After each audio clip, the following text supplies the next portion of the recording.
سلام خدمت عزیزای دلم. خیلی خوشحالم امروزم اومدم خدمت شما. امروز فال تاروت میخوام براتون بگیرم با این نیت که نیت قلبی اون نسبت به من چیه. میخوایم نیت قلبیش رو نسبت به شما بدونیم، مثلا هدفش چیه، دنبال چیه. خب تمرکز کنید، نیت کنید. این فال میتونید هم راجع به کراش نیت کنید، هم واسه کاتیا، هم واسه اونایی که تو رابطه هستید، فرقی نمیکنه. من سعی میکنم اگر تک تک براتون اومد بخوام همشون جزء براتون بگم، ببینم چی میاد. نیت قلبی کسی که تو ذهن شماست رو میخوایم اینجا بدونیم. عزیزای دل تمرکز کنید، شروع کنیم. فقط لایک فراموش نشه. نظراتتون رو هم برای من کامنت کنید. تو پیج اینستای آرونشا هم برید و اونجا فالو کنید، چون میخوایم کارهای خوبی تو اینستا انجام بدیم، بعد یه خورده فالوامون بالا بره. خب عزیزای دلم شروع میکنیم. نیت قلبی اون نسبت به شما.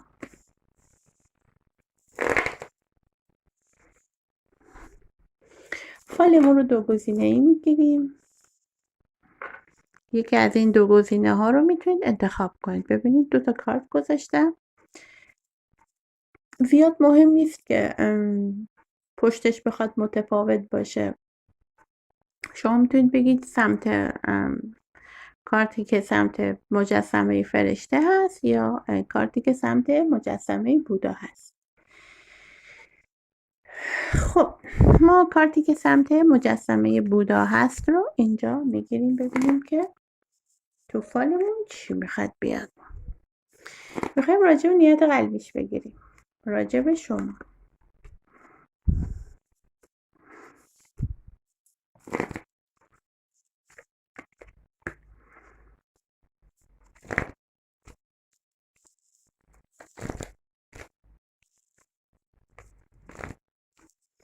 خب ببینیم که نیتش چیه.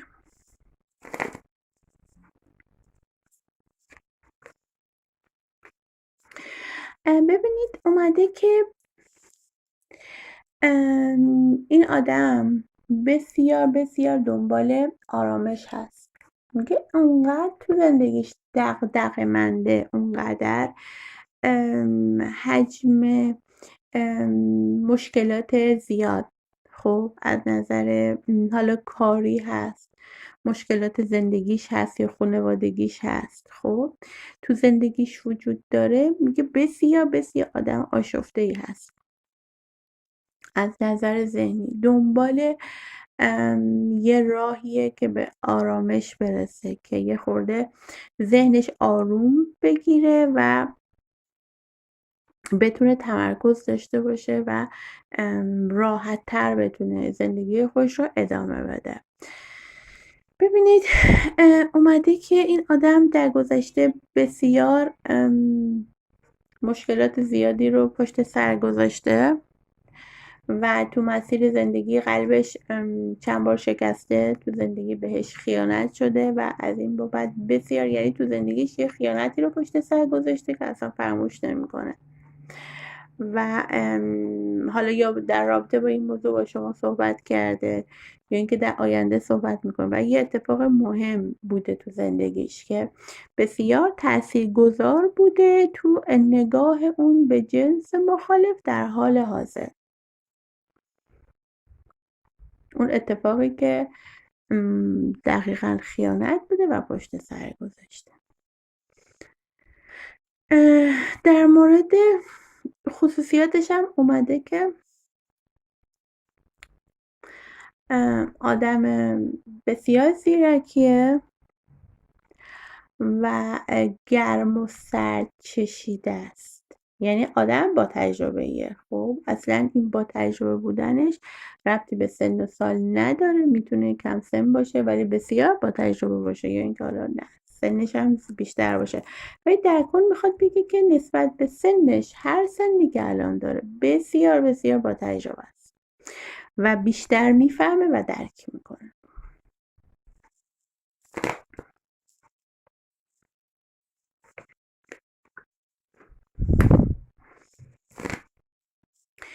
در رابطه با شما نظرش اینه که شما هم بسیار منطقی هستی و نمیدونم چرا اینجا اومده که بسیار شما رو آدم متین و آدمی که خود کنترلی داری، یعنی بسیار رو خودت کنترل داری و یه جورایی ریلکس هستی. خب اینجوری داره راجع به شما فکر میکنه که یه آدمی هستی که انگار بسیار همه چی رو خوب میتونی مدیریت کنی، منظور زندگی خودتو و رابطه ها رو خب میتونی راحت مدیریت کنی و یه جورایی اون آرامش و متانتت براش بسیار اینجا شاخص اومده. یعنی در رابطه با شما اومده که اونقدر در نظر شخص مورد نظرتون متین هستید و رو جایگاهی که باید خب الان نشسته باشید. شما نشسته هستید و شما با غرور نگاه میکنه و اینکه اون اعتماد زیادی هم به شما داره، تونستی اعتمادش رو جلب کنی. اینم براتون اومده.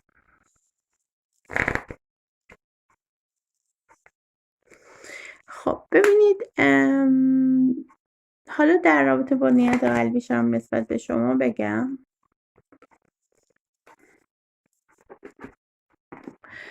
ببینید داره میگه اینجا همینطور که گفتم این آدم بسیار آدم به هم ریخته‌ای بوده قبل از رابطه با شما. تو زندگی خودش همینطور که گفتم بسیار فراز و نشیب‌های زیادی رو گذرونده و در درجه اول به دنبال آرامش و التیام یه جورایی سقف‌های خودش بوده. خب تو رابطه الان فوری بهتون بر نخوره بگید ای بابا چه قصد ازدواج نداره یا فقط اومده خودشو درمان کنه بره. نه، ببینید هر کسی تو زندگی خودش انگیزه‌ای داره برای هر کاری که انجام میده. حالا این انگیزه میتونه برای مثلا 10 تا انگیزه داشته باشه، مثلا 4 انگیزه مهم داشته باشه. حالا اینا مثلا هر کدوم درجه بندی و اولویت بندی دارن دیگه. میخواد بگه که یکی از اولویت‌های مهم و انگیزه‌های مهمی که تو این آدم وجود داشته، ببین میگه که درمان زخم‌های خودش بود، به آرامش رسیدنش بود. ببین مثل یه آدمی میمونه که از تنهایی‌ها، از یه سری اتفاقات ناملایم و بدی که تو زندگیش افتاده فرار میکنه و میاد به دامن شما که بخواد آرامش پیدا کنه این آدم. و اومده که بسیار بسیار دنبال اون صداقته بود، اون آغوش امنه بود. خب دنبال اون امنیته میگشته که شما رو پیدا کرده. و پس اول اون آرامش خودش بود و بعد اومده که دیگه تو رابطه یه سری علاقه و اینها هم به وجود اومده و در رابطه با شما نمیتونم بگم که ببینید میگه شما انقدر بهش امنیت دادی که الان به مرحله هست واسه شمایی که تو رابطه هستید البته دوست داره شما رو نگه داره. ببینید میگه دوست داره این رابطه به یه رابطه رسمی و جدی بیانجامه در پایان و یه سری برنامه‌ریزی های مالی و برنامه‌ریزی حالا شخصی هست. حالا میتونه تحصیلی باشه، میتونه مالی باشه، میتونه خانوادگی باشه که اون برنامه‌ریزی رو داره انجام میده که بعد دیگه بتونه اونها رو انجام بده و اون برنامه هایی که تو زندگی خودش داره با شما رو پیاده کنه. برای شمایی که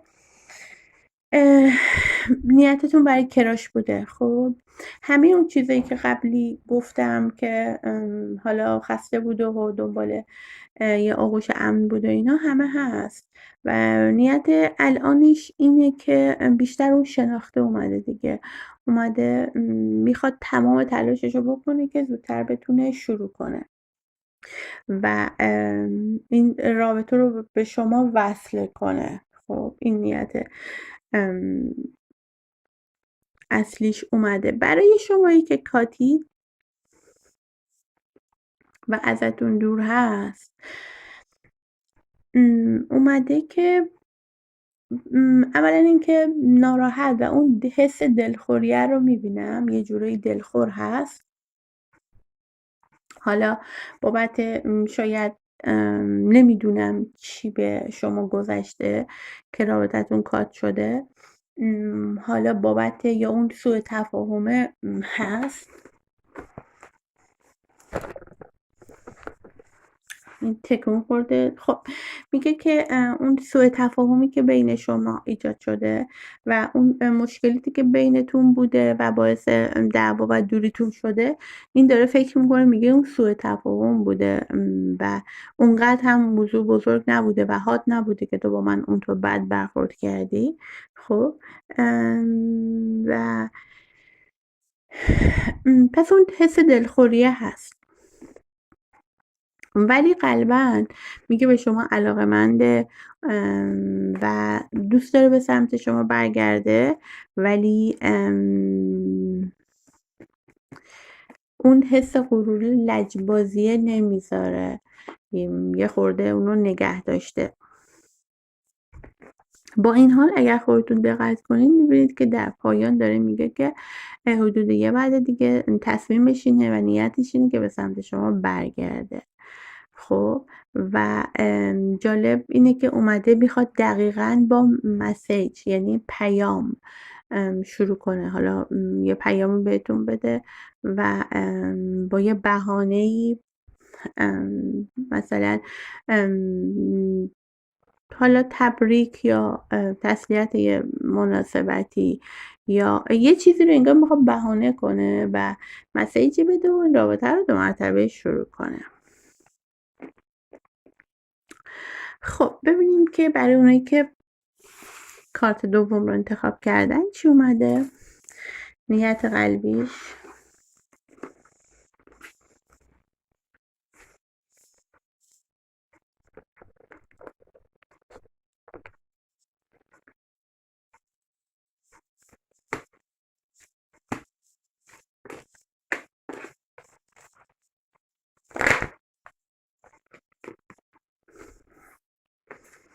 خب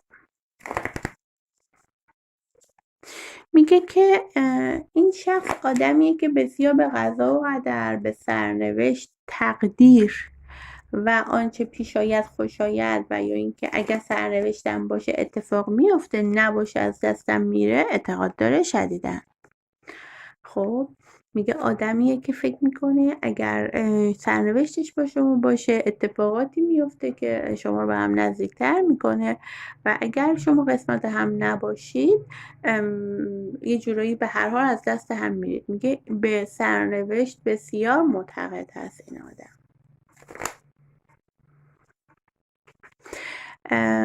آدمی که بسیار زحمتکش هست تو زمینه کاری خودش و داره تلاش میکنه و انگار تو رابطه هم زیاد عجله‌ای نداره برای آرام. میگه یه جورایی داره با آرامش هر روز رو میگذرونه و میخواد ببینه که چه اتفاقی قرار بیفته. انگار عجله‌ای برای جدی‌تر شدن و یا نزدیکتر شدن و یا رسمی‌تر شدن نداره.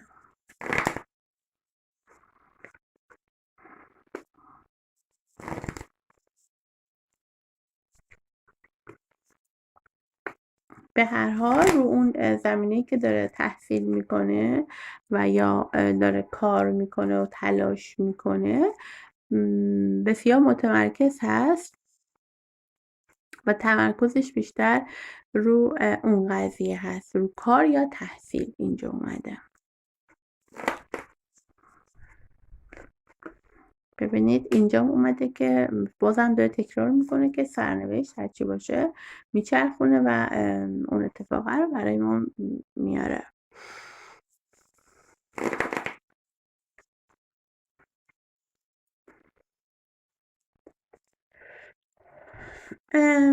ببینید اومده برای شخصی که شما الان روش نیت کردید، این آدم زیاد مثل اون حالا اون قبلیه که گذشته تلخی داشته و دنبال آرامش بود و اینها، اینجا اومده که نه، این تقریبا زندگی روتینی داره و اونقدر تو اون کم بوده محبت و تو اون کم بوده مثلا بی‌اعتمادی و اینجور چیزا نبوده. تقریبا آدمیه که تقریبا خوششانسه، اتفاقای روتین و طبیعی تو زندگیش افتاده و در واقع این سیر زندگیش رو طی کرده تا به اینجایی که رسیده. حالا یا تحصیل میکنه یا شاغل هست و تقریبا خودش رو آدم خوششانسی میدونه.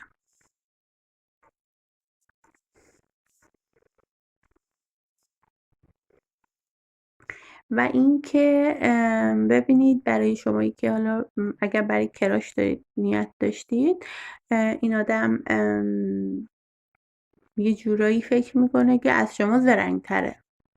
خب و اینکه اومده که تصمیم داره که 100% به سمت شما بیاد و بهتون پیشنهاد بده. پیشنهاد دادنش قطعیه و اینکه دلیلش چرا به سمت شما داره میاد، به خاطر حالا هوا هوس نیاز چیه، میگه که چون از شما خوشش اومده.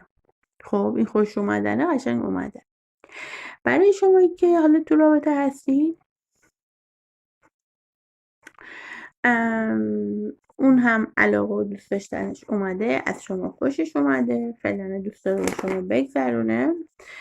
تصمیم قطعی من بگم برای ازدواج اینا کلا نداره، انگار الان اون تصمیم براش نیومده، فعلا انگار میخواد بگذرونه به همین ترتیب. خب تصمیم برای ازدواج قطعی اینجا نیومده، ولی اوکی هست با شما، اوکی هست و نیت سوء استفاده اینا نیومده، ولی خب تصمیم قطعی بنده خدا نداره الان برای ازدواج و اینها. برای کاتی ها اومده که ببینید برای شمایی که کات هست، میگه این آدم رفته یه خورده دوراشو زده، دیگران رو هم خب یه کوچولو برای اونایی که کاتتون یه خورده طولانیه سنجیده، دیده که نه انگار حالش نیست، یا انگار مثلا بقیه انگار نتونسته اعتماد کنه، اینجوری بهتون بگم، نتونسته اعتماد کنه و نمیتونه انگار بخواد با کسی دیگه ای رابطه شروع کنه و اون دلایل خاص خودش رو داره. اینه که کی حوصله‌شو داره بخواد واسه یک مثلا نفر باز 2 مرتبهش وقت بذاره، یا اینکه وای من تا بخوام 2 مرتبه این آدم رو بشناسم و فلان. انگار هنوز هم به شما فکر میکنه، داره به خودش فکر میکنه که دیگه بعد دیگه برگرده، چون انگار خاطراتی که با شما گذرانده، اون حرفها، اون خاطرات براش خاص بوده، تو ذهنش مونده و اون احساس رضایت کلا از رابطه وجود داره. خب برای همین اون میگه که برگردم، ببین تو ذهنش هست که برگرده و رابطه رو بسازه و به اون رابطه رو با شما گرم و شیرین تو ذهنش داره تداعی میکنه. برای شما کاتیا، برای شما که الان تو رابطه هستید، کلا احساس رضایت اومده و نیتش فعلا موندگاری هست، ولی گفتم تصمیم قطعی برای ازدواج کلا نداره و نمیدونه حالا زندگیش قرار چه اتفاقاتی بیفته، ولی از رابطه با شما راضی من میبینمش.